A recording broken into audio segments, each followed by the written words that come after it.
Olá, tudo azul com você? Estou chegando com mais um Portal do Dolly Notícias. Hoje, sábado, dia 11 de fevereiro de 2023. Eu sou o Luiz, deficiente visual, mas na batalha trazendo para você as principais notícias do dia. O INPE divulgou um dado interessante com relação ao garimpo ilegal. O dado fala do aumento do garimpo nos últimos 6 anos. De 2016 a 2022, o garimpo ilegal nas terras indígenas aumentou 787%.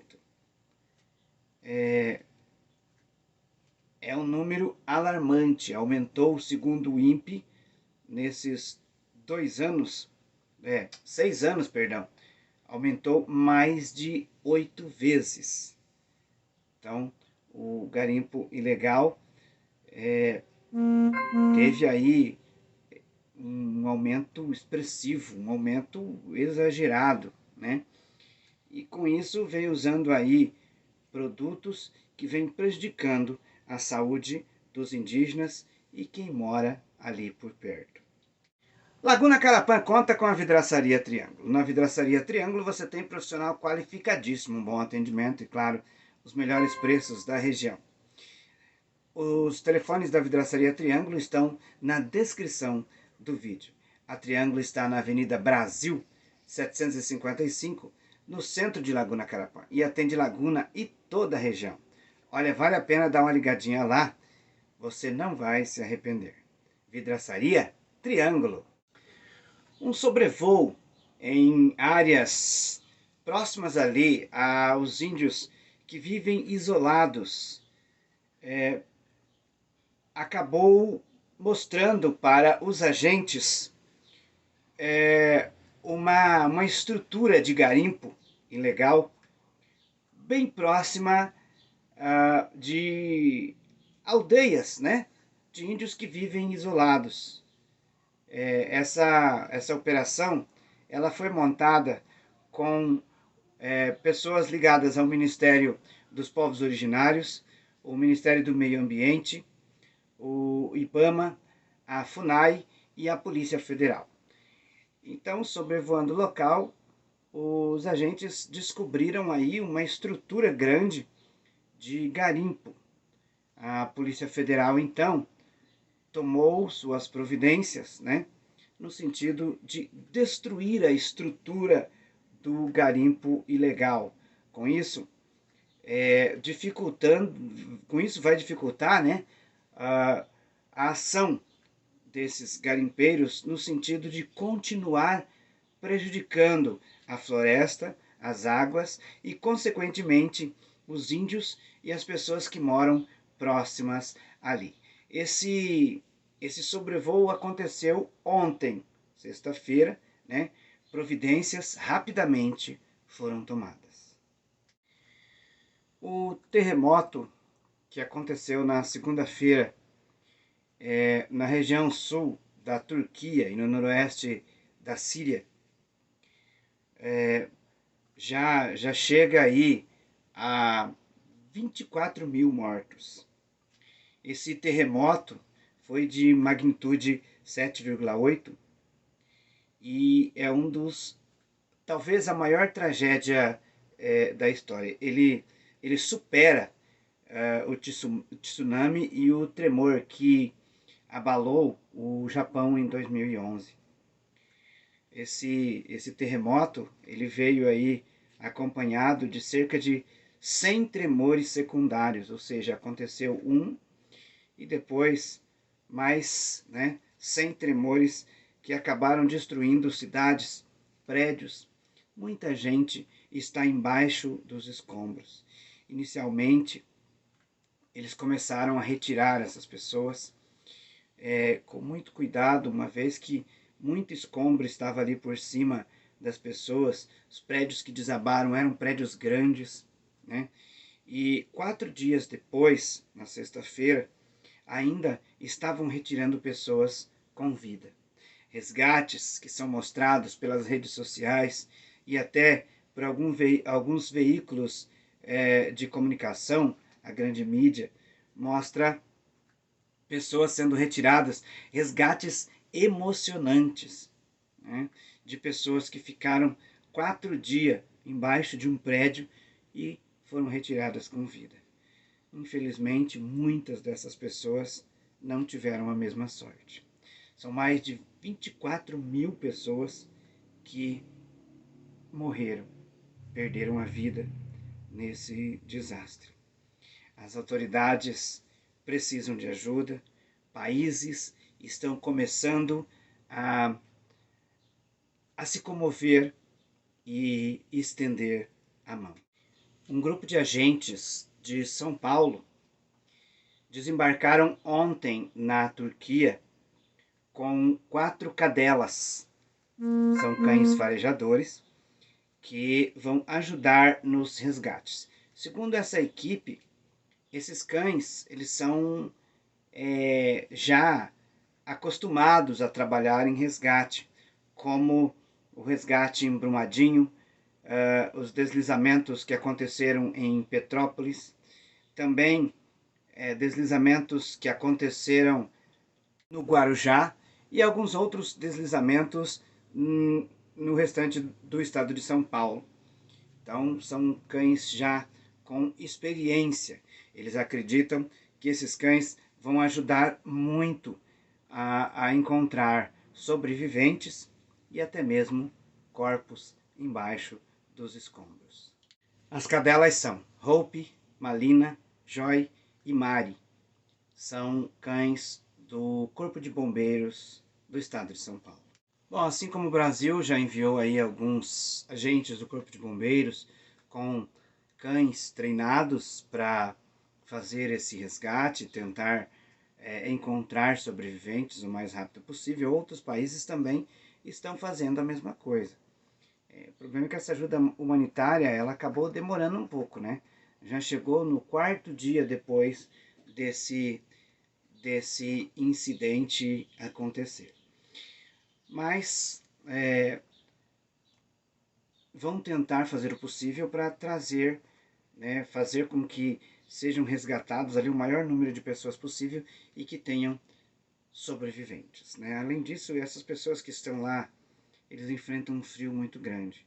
Além de estar embaixo dos escombros, um frio muito grande. Como eu disse há pouco, o número de mortos já passa de 24 mil pessoas.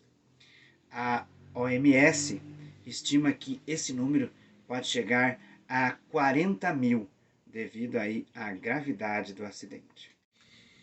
E de volta aqui no Brasil, a OAB pediu para a Justiça do Distrito Federal que os bolsonaristas presos depois dos acontecimentos do dia 8 de janeiro, quando depredaram e quebraram os prédios dos poderes em Brasília, né? O pedido da OAB é que esses presos sejam encaminhados para os seus estados de origem. Por quê? Segundo a OAB, o acúmulo de presos no Distrito Federal dificulta o trabalho da justiça e também atendimento médico. Por isso, a OAB pede para que os presos sejam enviados então e que cumpram a pena em seus estados de origem. A justiça ainda não se manifestou a esse respeito. Bom, esse pedido, na verdade, ele foi feito ao Supremo Tribunal Federal pela OAB.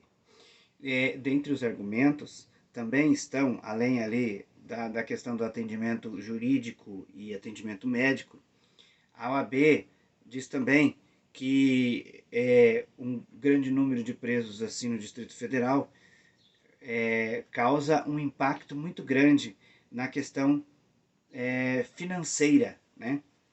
Uma vez que aumenta aí os gastos do Distrito Federal com relação a esses presos que estão lá, né? Então, por isso, eles pedem para ser encaminhados para os seus estados de origem. O que você acha? Qual que é a sua opinião? Você acha que eles foram presos lá em Brasília ou foram presos em outros locais e levados para Brasília? Você acha que eles devem cumprir a pena em seus estados de origem ou continuar no Distrito Federal? Deixa a sua opinião aí nos comentários para nós. Eu volto a falar aqui da operação que vem acontecendo nas florestas, na região em volta ali, né, das terras dos Yanomamis, né? Na verdade, nas terras dos Yanomamis, né? No Acre, o IBAMA divulgou imagens ontem à noitezinha de uma operação feita, né, em que o IBAMA destruiu um helicóptero, um avião e máquinas usadas pelos garimpeiros para a retirada do minério. Bom, o que acontece?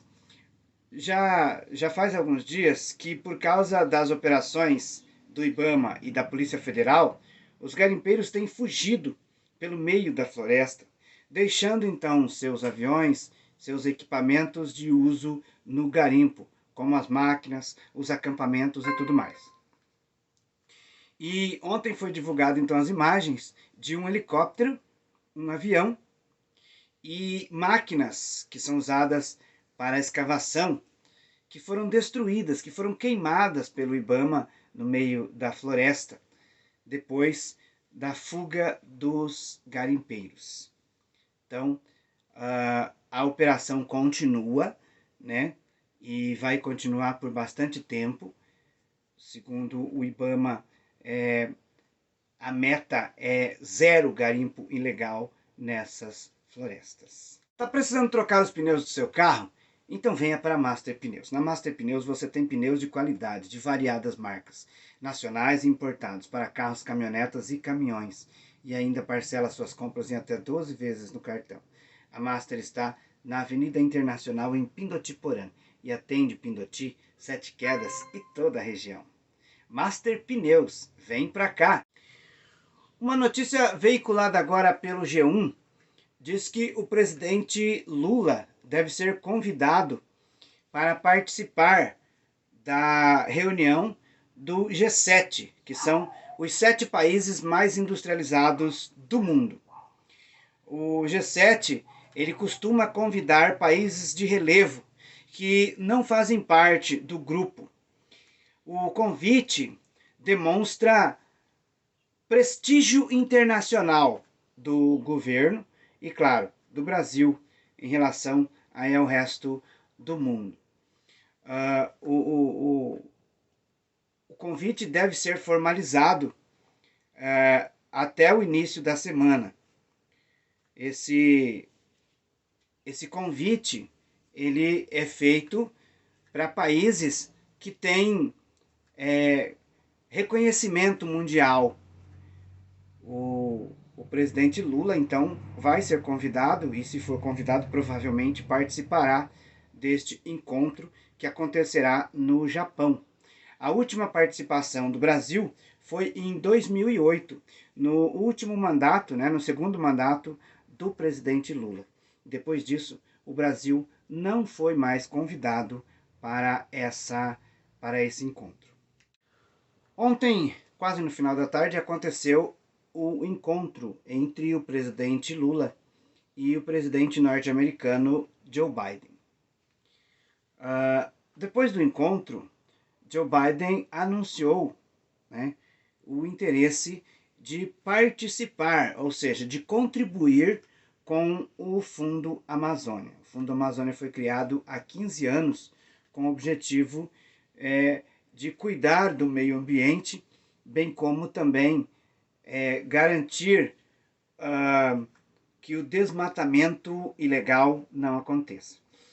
Então, o presidente Joe Biden ainda não disse, não citou valores, enquanto os Estados Unidos vai ajudar no Fundo Amazônia, mas já manifestou aí a vontade de participar, de contribuir.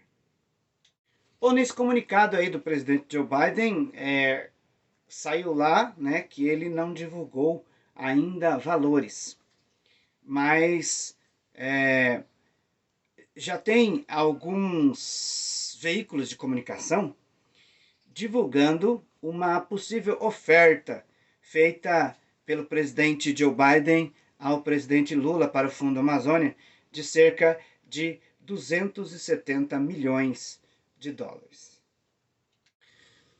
Uma mãe vai embora do hospital com seu filho recém-nascido porque discordou do que o médico lhe havia dito com relação à criança.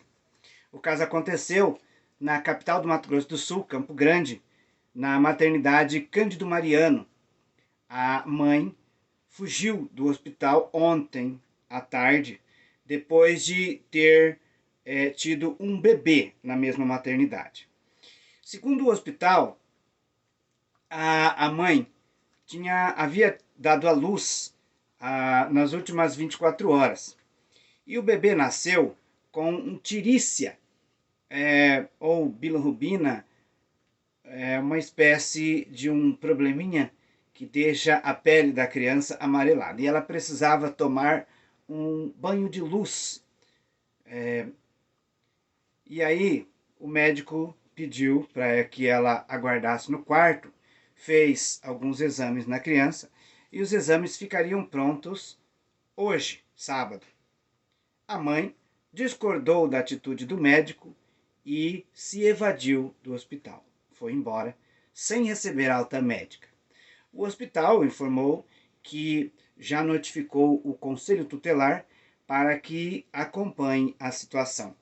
A mãe não foi identificada, ou seja, a identidade da mãe não foi divulgada, né?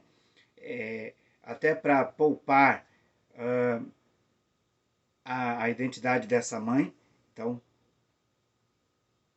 não foi divulgada. Mas olha, gente, que situação, né?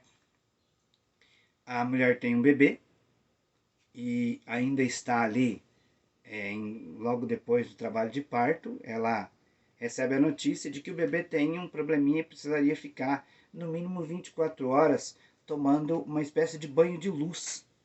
E ela discorda da atitude do médico que havia feito o exame e disse para ela esperar no quarto. Dali então ela vai embora.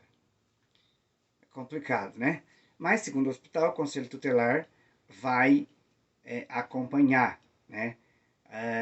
Nesse caso, com certeza, a polícia também já foi comunicada. O presidente Volodymyr Zelensky, presidente ucraniano, se deslocou para 3 países nestes últimos dias.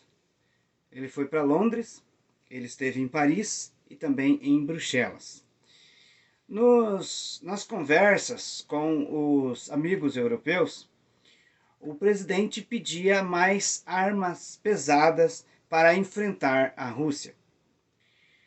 Por causa dessas visitas, que segundo o mesmo presidente foram bem-sucedidas, tiveram acordos interessantíssimos. Na sexta-feira, ontem, a Rússia lançou ataques pesados em cima de várias cidades da Ucrânia, destruindo, inclusive,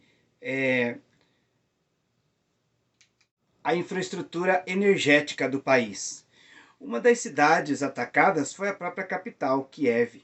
Os moradores se refugiaram no metrô, pois os ataques foram muito violentos. Para você ver, né? Enquanto a Rússia ataca, mata, né?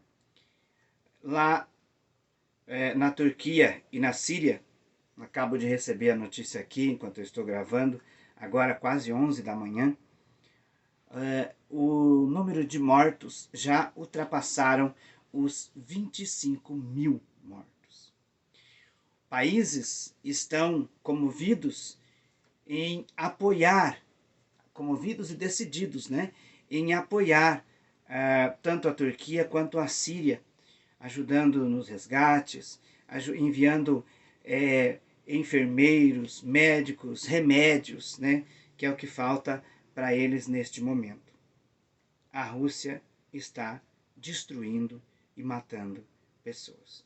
Enquanto alguns tentam salvar aquilo que possivelmente ainda pode ser feito, a Rússia mata aqueles que tinham saúde e que não sofreram uma catástrofe natural. Bom, como que é a cabeça das pessoas é diferente, né? Mas infelizmente o número de mortos só vem aumentando e a OMS tem uma previsão de 40 mil mortos ali naquela região por causa dos tremores que aconteceram na segunda-feira. Vamos às cotações. O dólar comercial nesta manhã, final de manhã de sábado, está em R$ 5,22. O dólar turismo em R$ 5,47. O euro em R$ 5,58. Veja aí que o dólar encerra a semana em alta. Mas vamos ver como vai estar até o final do dia, né? Eu quero falar com você que nos acompanha todos os dias. Primeiro, te agradecer que você assiste os nossos vídeos. E assistindo os nossos vídeos, você está contribuindo com o nosso canal, com o nosso trabalho. Se você clicar aí no joinha, você contribui mais ainda. Nos ajuda bastante. Se você compartilhar esse vídeo para outras pessoas, você nos ajuda de novo. Então, você que fez tudo isso já, eu quero te agradecer de coração. E dizer que aqui eu tenho um projeto de fazer do YouTube o meu ganha-pão. É possível? Sim, é possível. Mas preciso muito da sua ajuda. Compartilhando, dando like e assistindo, claro, até o fim, como você fez nesse vídeo. Para ganhar dinheiro no YouTube é preciso muitas visualizações. Como exemplo de alguns canais que postam vídeo com cerca de 2 horas mais ou menos depois, eles estão com 30 mil, 40 mil visualizações, 70 mil visualizações. Assim, a pessoa consegue ganhar alguma coisa. Mas no nosso caso, está muito complicado. Mas nós podemos crescer. E a esperança para nós é você. É você que pode nos ajudar. Sem a sua ajuda, nada nós iremos alcançar. Porque o YouTube é uma comunidade. Todos aqueles que se inscreveram, todos aqueles que assistem todo dia, mesmo que não seja inscrito, acabam fazendo parte desta comunidade. É como se fosse uma família. E uma família ajuda. Por isso, eu conto com você. Na semana que vem, eu volto na segunda-feira. Vou gravar o vídeo normalmente. Não sei se será possível fazer na terça-feira, porque a Lígia, minha esposa, fará uma cirurgia, né? E nós estaremos envolvidos nisso. Não sei se será possível gravar o vídeo. Espero que você nos compreenda. Na quarta-feira, talvez estejamos ainda em Dourados. Possivelmente eu deva postar aí uma notícia ou outra em vídeos curtos. E eu vou querer a sua opinião também do que fica melhor. Vídeos assim do jeito que eu fiz este, ou vídeos curtos com uma ou duas notícias só. Eu tentarei fazer, tá? Conto com a sua compreensão, assim que possível, volto com as notícias normalmente aqui.